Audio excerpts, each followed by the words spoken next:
I'm Tyler BT here, and welcome to the new DLC for Jurassic World Evolution 2 kind of update. So I've got here with me a little Kronosaurus friend, who we will get into later, but it is very important for um, all the challenge modes, but we'll get into that a bit later. So let's start with the dinosaurs.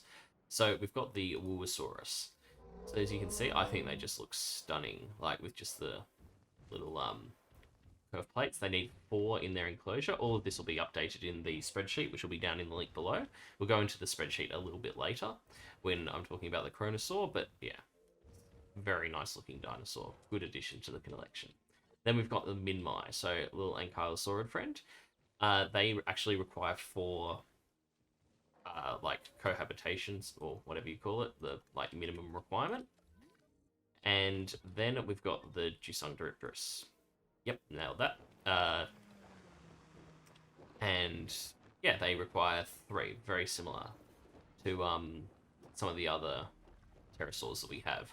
However, in the recent update, Frontier did a little sneaky on us, and they added to the dislikes Dr. Wu hybrids for all of the pterosaurs, which definitely was not there before this update. So does this mean that we're either getting a flying hybrid, or the more likely that Indominus might make a little break into the enclosure and start eating them? So that's kind of exciting. I might do some testing on that. And now finally, we have the Kronosaur. So this one is very important because I'm wondering if this will kick the Tylosaur out of top position for most cost-effective creature in the game. So you can see its appeal is 1,625, which is just less than the 1,661 of the Tylosaur. However, where it comes into its own is it's like how small an enclosure it can be in. So it does get the aggressive trait, so you won't be putting it in with any ichthyes or plesiosaurs. But however, it does cost a little bit more than the Tylosaur. But as you can see, I can fit one very happily in this size 2 enclosure. But more importantly, you can actually fit more in much smaller enclosure. So as I've found it through testing, you can actually fit a number of Kronosaurs. So let's say we've got 4 in a size 5 lagoon. So you need a lagoon 1 bigger than the number of Tylosaurs. So that's the same from 1 all the way up to 4. Let's just test it with 5. Probably won't be doing 5 because that's pretty big lagoon, but we'll take a look. So let's release this Kronosaur and we can watch it coming out. I love the marine reptiles in this game. They just look amazing. So cool. So yeah. There we go. So as you can see, they're now not very happy with their territory. So we're going to just add another lagoon section. Somewhere. Obstructed. Why is it obstructed?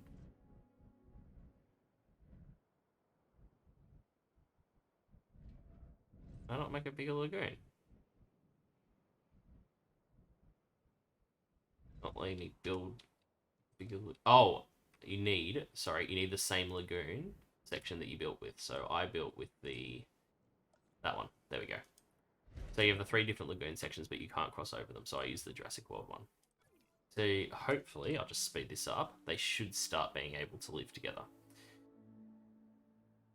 You may need to put in a little bit more fish or something like that, but yeah, there you go. We'll need another set of fish after that one. So yeah, you can have 2 up to 5 of them, but let's see if they start expanding their territory.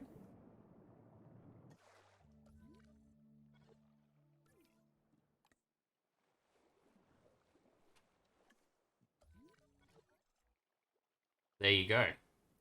And see, is comfortable, so you can actually fit even up to, what's that? That's 1, 2, 5 Kronosaurs in a 6 size lagoon. So this will make a huge difference because Tylosaurs, you just need such giant lagoons for them. So yeah, I think the Kronosaur might be the way to go for challenge modes when you get to the end game. So they unlock about the same time. I think they're only on a few of the different challenge mode maps. So as you can see here, I've updated the unlocks So you actually get them in sandbox straight away, which is really nice. Like, I guess if you're paying the money, you shouldn't have to go through the trouble of unlocking them. But Kronosaurus is in Germany, not UK, and the two Americas. So that might be a good strat to do, especially with Southwest USA being kind of a smaller location. I also updated all the stats here. So we got the Minmi and we've got the Wuosaurus updated, and then we got the pterosaurs, the Usangaripterus, and the marine reptiles, the Kronosaurus. So I went through, updated all of them. The one I also added the marine analysis, so you could see the difference between the Tylosaur and the Kronosaur. I do think the Kronosaur is going to be the way to go, but it won't make a huge difference. So it's not pay to win. It's definitely preference in the grand scheme of things. I don't think it'll matter that much because this doesn't incorporate the research cost of 500,000 that you'll probably have to do on all the maps. So yeah, it'll come down to personal preference, but I think the Kronosaur will be the way to go. So going through with that, that's more or less it in terms of this update. Oh, actually, no, there was something else I wanted to show you. So let's just go back. And we now have all the free DLC update, which is, as you can see, this is the beautiful Pennsylvania map. You can see with the nice autumn-covered trees. And then we also have all the new structures. So here we've got the viewing platform from the campaign mode. We've got the science center, the staff center, the ranger capture team, which I think looks kind of cool. I quite like this one, and the paleo medical facility, which you can't really tell that easily, but it's nice, and the expedition center.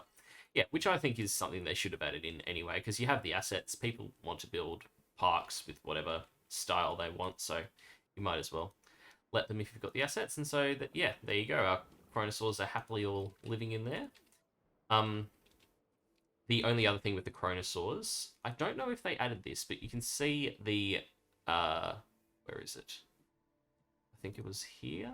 Yeah, the synthesis batch size. So I think this is because it's at 100%, that it's 3 eggs, and the Kronosaur is only 2. So you might save on synthesis with the Tylosaur, but hopefully when you're at endgame, you should have cash to throw around. So yeah, anyway, it will be a little balancing act.